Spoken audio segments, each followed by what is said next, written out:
Yo, what's up, my fellow Earthlings and beings? It's Rod D of Orange Ninja News coming back at you.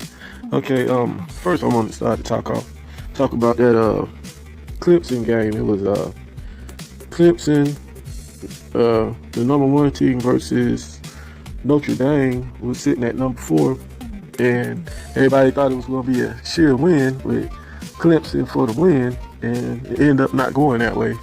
Man, that was crazy. But yeah, Clemson's one of the teams I like. That's one of my favorite college teams right there. And yeah, I thought something was something important that coach said. He said, I had told our team in our walkthrough today, just want you to know when we win this game, the fans are going to storm the field. With COVID being what it is, we need to get off the field. And that was the Notre Dame coach, Coach Brian Kelly, who said that. Then he said he had beat everybody off the field. He's like, he knew the field was about to get stormed. And I'm like, man, yeah, the cats went in like, yeah, we're going to get this win. That's crazy, man. They pulled the upset, I'm telling you. All right, next we're going to get into hurricanes. There's been too many hurricanes this year. 2020 been rocked with them. Oh yeah, this the November 8th, 2020 episode for Orange Ninja News. And yeah, so another hurricane. This one is Hurricane Eta. And yeah, hopefully this be the last one for this year, man, because if you live in the southeast, you definitely tired of even hearing about hurricanes. It's crazy. But this time the Florida Keys was the area that got rocked the most. And that's just south of Miami, Florida. And Miami, Florida got a lot of the rain and stuff too. It's a lot of flooding up there, but it didn't get rocked as hard as the Florida Keys area did. And see, it hit Guatemala pretty bad. 27 deaths there. Hit Mexico and Central America also. And it said the beaches and coronavirus testing sites were closed, public transportation shut down, and some evacuations in place early Monday after the tropical storm Eta made landfall in the Florida Keys, bringing heavy rains to already flooded city streets after leaving scores of dead and over 100 missing in Mexico and Central America. And of course, Eta hit land late Sunday in the Keys, and the system's slow speed and heavy rains pose an enormous threat to South Florida, an area already drenched from more than 14 inches of rain last month. Eta could dump an additional 6 to 12 inches.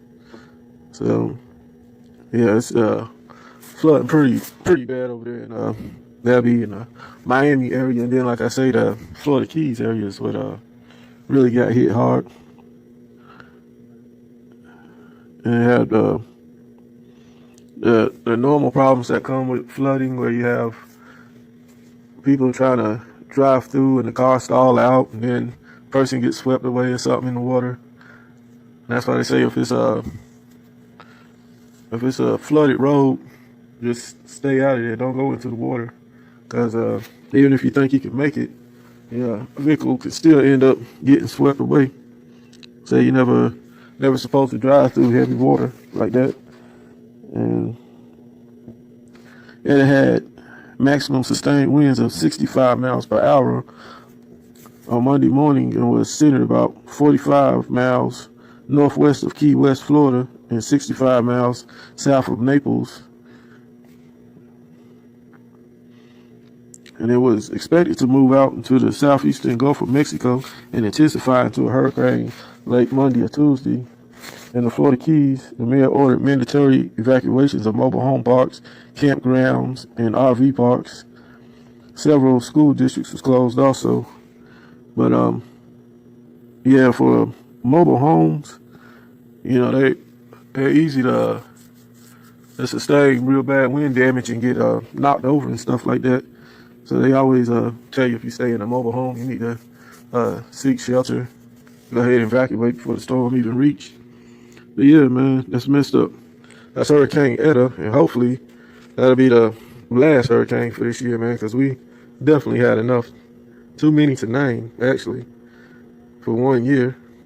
Well, in order to keep friends, I don't really talk politics, so I ain't gonna go into no politics, of course. But y'all know that Joe Biden won the presidency.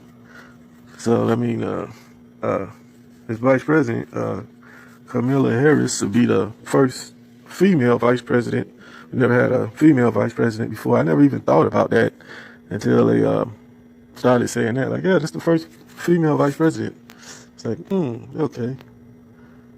Because, yeah, I think the closest we came before was when with Hillary Clinton when she ran for president. Afterwards, she could have became the vice president, but Biden got that spot and she became the secretary of the state.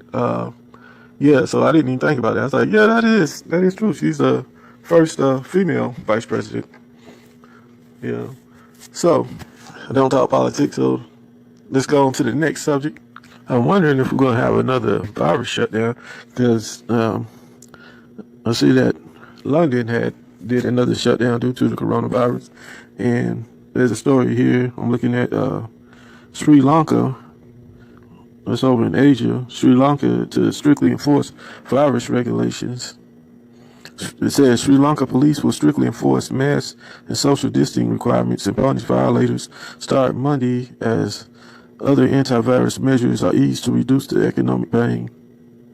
Oh no, they talking about loosen up. But strictly enforced, but also okay, they're gonna ease. Yeah, that was kind of confusing because they're saying they're gonna ease some of the antivirus measures to reduce the strain on the economy, but at the same time, they're gonna have tougher sanctions on the mask and such. Yeah, that's kind of confusing on that one. Yeah, but yeah, and I know that England had to go through another shutdown. It got so rough over there. Let's see. They said a police spokesman said that 120 people have been arrested for failing to wear face masks and maintain social distancing in public places during the last 10 days. Coronavirus rules introduced last month carry a penalty of $54 fine, 6 months imprisonment, or both. Oh, man. I guess in extreme cases it'd be both, but $54 or 6 months in prison. Man, that's crazy. I just have to give up $54. I'm like, yo, I can't do them 6 months. Yeah, especially if you got a job or something and you come up missing for 6 months. Is there any way you miss? Yeah, that's over in Sri Lanka though. That's crazy, man. Some sad news. Show host for Jeopardy, Alex Trebek has died. Yeah, that gotta be missed. He had a good long run on that show, man. The show's gonna look different without him on there. Everybody just so used to whenever you go to watch Jeopardy, there he goes. I mean, that dude said he wasn't gonna give up the show even when he found out he was sick and he had cancer or whatnot. He said he was gonna still be on that show regardless. Yeah, he died at the age of 80. I didn't even know he was 80 though. To me, he looked good for 80. You know, he looked younger than that. Yeah, so that's messed up, man. Yeah, that dude had a long run. Whoever go to try to fill his shoes on this and be the show host for Jeopardy, man, he got some big shoes to fill, man. Because Alex Trebek really held that position down. Says he was the host of the show Jeopardy for more than 30 years with dapper charm and a touch of schoolmaster strictness. And he died Sunday. He was 80. And Trebek announced in 2019 that he had advanced pancreatic cancer. And he died at his Los Angeles home surrounded by family, friends, and the Jeopardy That's what the some of the people from the studio, Sony Studios for the Jeopardy said. The Canadian-born host, who made a point of informing fans about his health, directly spoke in a calm, even tone as he revealed his illness and hoped for a cure in a video he posted on March 6, 2019. And that's when he basically said that he was going to, stay with it. And he did. He stayed on that show till the end. And they say the program tapes weeks of shows in advance, and the remaining episodes with Trebek will air through December 25th. So, yeah, and by then, I guess they're, been to find another host, because they still got about 2 months of unaired tapings to air. So, in 2 months, that's long enough for them to find a replacement if they didn't already have one.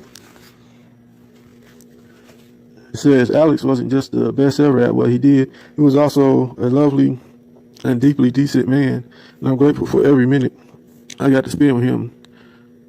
Tweeted Jeopardy champion Ken Jennings, thinking today about his family and his Jeopardy family, which in a way included millions of us. It was one of the great privileges of my life to spend time with this courageous man while he fought the battle of his life. He will never be replaced in our hearts. And that's what James Holzer said. That's another Jeopardy star that tweeted. And John Legend tweeted that he was obsessed with Jeopardy as a nerdy kid growing up in Ohio. I've loved and revered Alex Trebek, which I can remember with an iconic career. Yeah, like I say, just a lot of people was tweeting and sending their condolences to the family and everything. And like I say, with a 30-year run, man, he had a nice long run on that show, man. Anytime somebody think of Jeopardy, they think of Alex Trebek. So, yeah, rest in peace to him. That's a good guy. Okay, on to a more cheerful story. We're going to talk about a Navy man flying a spaceship. Literally flying a spaceship. Yeah.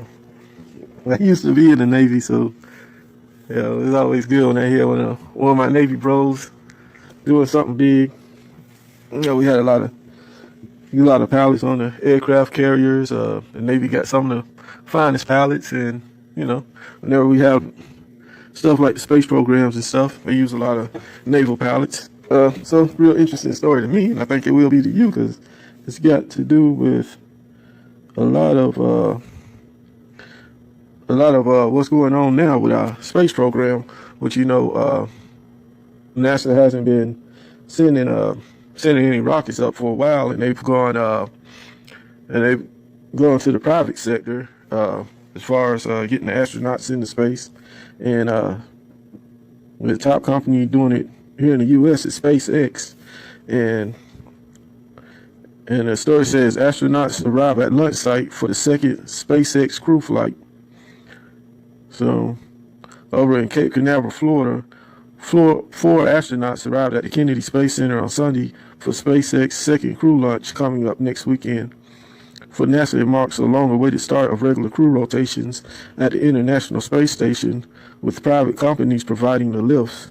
There will be double the number of astronauts as the test flight earlier this year, and their mission will last a full 6 months. Wow, 6 months. That's a long time to be out in space, man. Because your body has to get used to the zero gravity and just being in a whole different environment and stuff. And that's why they don't keep people in space for too long, because your bones start getting thinner and everything because of the zero gravity too. It really plays hectic on your body after a while. That's why you always see them in space. The videos they'll be doing of them jogging and stuff like that, trying to stay healthy while up there maintaining bodies. It says, make no mistake, every flight is a test flight when it comes to space travel, but it's also true that we need to routinely be able to go to the International Space Station. NASA Administrator Jim Bridenstine said in welcoming the astronauts to Kennedy. The crew of 3 Americans and 1 Japanese are scheduled to rocket away Saturday night, provided approaching tropical storm Eta doesn't interfere. It will be a speedy trip to the space station, a 6-orbit express lasting under 9 hours. That's pretty quick, man. You can get to the space station in 9 hours. But you take a flight to Europe or to Africa, you're looking at about 13 hours. But you can get to the Space Center on the spaceship in 9 hours. That's pretty fast when you think about it, man. Just think about that. It's way further. So you know they're going to be zooming. The astronauts have named their Dragon capsule Resilience, given all the challenges of 2020. Coronavirus and social isolation protests against racial injustice and particularly difficult election and campaign season. They have been in quarantine for a week or 2 and taking safety precaution, masks, and social distancing long before that. It's been a tough year for everybody for a lot of different reasons. Crew Commander Mike Hopkins said after flying in from Houston, we felt like if the name of our vehicle could give a little hope, a little inspiration, put a smile on people's face, then that is definitely what we wanted to do. The 4 will remain in orbit until spring when the replacements arrive aboard another SpaceX Dragon capsule. The cargo version of the capsule also will keep making regular deliveries of food and supplies. No, that's pretty cool. Every time there's a Dragon launch, there will be 2 Dragons in space, said Reed, director of the Crew Mission Management. NASA's other hired taxi service, meanwhile, Boeing isn't expected to fly its first crew until next summer. Yeah, Boeing been having all types of problems, especially computer problems. Man, they was trying to keep up with SpaceX, but yeah, so far SpaceX just been outperforming Boeing left and right. So, I mean, they got 2 private companies they dealing with. It's just that, you know, SpaceX just own their game. That's all. And let's see. Engineers discovered excessive erosion in the heat shield from the searing re-entry temperatures. The company shored up the vulnerable section for the upcoming launch and said SpaceX Hines, a vice president, improvements also were made to the altitude measuring system for the parachutes after the chutes opened a little too low on the first astronaut flight. More recently, the Falcon rocket had 2 engines replaced because of contamination from a red lacquer used in processing. The engine swaps delayed the flight 2 weeks. Perhaps the biggest surprise from the first SpaceX crew flight was all the private boats full of gawkers who surrounded the capsule in the Gulf of Mexico following splashdown in August. Yeah, that's crazy. I guess I was gonna say, how would they know that they had regular civilians in a private boats that was out on the water trying to meet up in the area where the crew was going to land in the water, where it's going to parachute down. And I'm thinking, well, how would they know to be in that spot in their boats? But then again, come to think about it, they so high up in the air, and it's going to take them a while to land. If somebody's out on the boat with some binoculars, he can see with his eyes and be like, oh, here it comes, they're coming over this way. So, yeah, I guess that would be kind of a problem, trying to keep back the civilian people that just want to, be in the area at the time. I wouldn't say being nosy, they just trying to, get a first up close look at what's going on, but at the same time, it could get in the way. Let's see. Now here's the people that's on the crew this time for this manned SpaceX mission with NASA. It's Hopkins, age 51, is an Air Force colonel and former space station resident who grew up on the hog and cattle farm in Missouri. Next is my brother from another mother. Navy Commander Victor Glover, age 44, and he is the pilot. He's the one who's going to be flying the spacecraft. Like I said, they want it done right. They got to call the Navy, man. That's what I'm saying. So this brother's going to be flying the spacecraft. He is the pilot for it. Commander Victor Glover, the Navy Commander, and he's actually a space rookie. So this will be his first time up in space, going to the space station. He's from Los Angeles area, and will be the first African American astronaut to move into the space station for a long stay. So, not the first brother in space, but the first one as far as such a long stint, like saying in the space station and all. Like I say, it's going to be a 6-month stay. Then next up, we got Shannon Walker, age 55, a Houston-born and raised physicist, also has lived before on the space station. Her husband, retired astronaut Andrew Thomas, helped build the outpost. And then you got the Japanese astronaut Soichi. Yeah, looks like his name is Soichi Nuchi. He's also age 55. Another former station resident. So he's been up there before also. So yeah, only the pilot of the crew is the only one that hasn't stayed up in the space station before. And then they're going to join 2 Russians and 1 American who arrived at the space station last month from Kazakhstan.